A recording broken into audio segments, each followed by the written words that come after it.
governments are starting to step in and saying, if companies, especially in a capitalistic environment, are not going to take their ethical concerns seriously, we're going to step in and tell them what they have to do. And it comes through taxes, legislation, and regulation.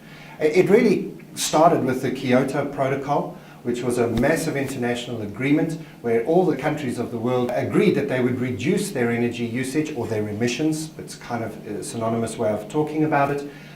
They would reduce it by half by the year 2050. Most countries of the world signed up. Australia and the United States did not.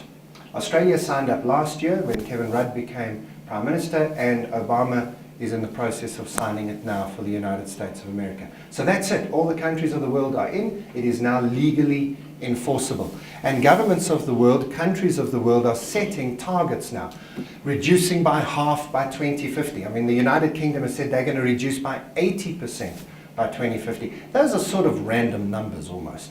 Too far in the future, big percentage reductions. But it's the interim targets that countries are now putting in place that are important. And they are becoming regulated. The United Kingdom was the first country to put in place a Climate Change Act. It came into effect in December 2008. And together with that is a carbon reduction commitment, which is all companies that use more than 6,000 megawatt hours of electricity per year, which is most of the big companies in the country, basically have to pay a tax of £12 per megawatt hour that they use on top of a required level. So there's a league table put in place. That type of legislation is moving all around the world. Australia has said they're going to put it in place, and South Africa is going to be putting it in place within the next 3 years. America calls it the cap and trade scheme, and if you know anything about this, you can add extra details in your head. But basically, the point is, whether you agree with the science or not, whether you think global warming is happening or not, doesn't actually really matter. The governments of the world are starting to do something about it.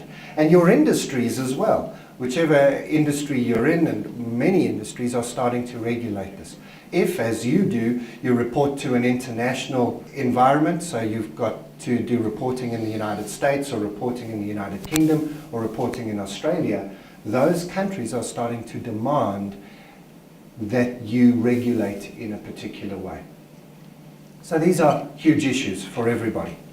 But if none of that does it for you, if none of that really gets you all excited, you also have just your own energy problem. If the regulations are still a way off, if you think you can duck a little bit, you could still make some money. I mean, if I'd started this presentation by saying, I can make you a lot of money this year, I probably would have had you more interested in the boring way I did actually start.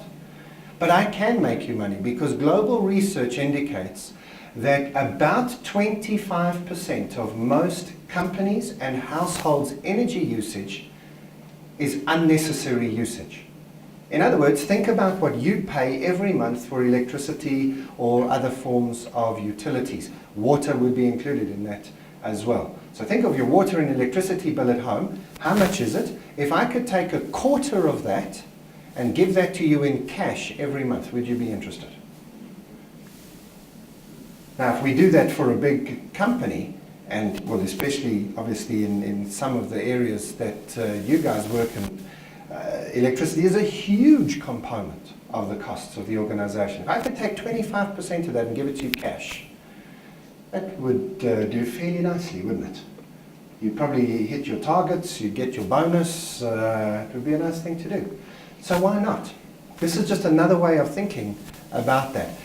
Our problem is that energy has never really been well managed. When we were growing up, most people in this room kind of over the age of 30 or so, when we were growing up, so we never even thought about electricity and water and the cost of it. It was almost as if it was a free resource. I mean, we know it wasn't, but we didn't think about switching lights off or switching water off.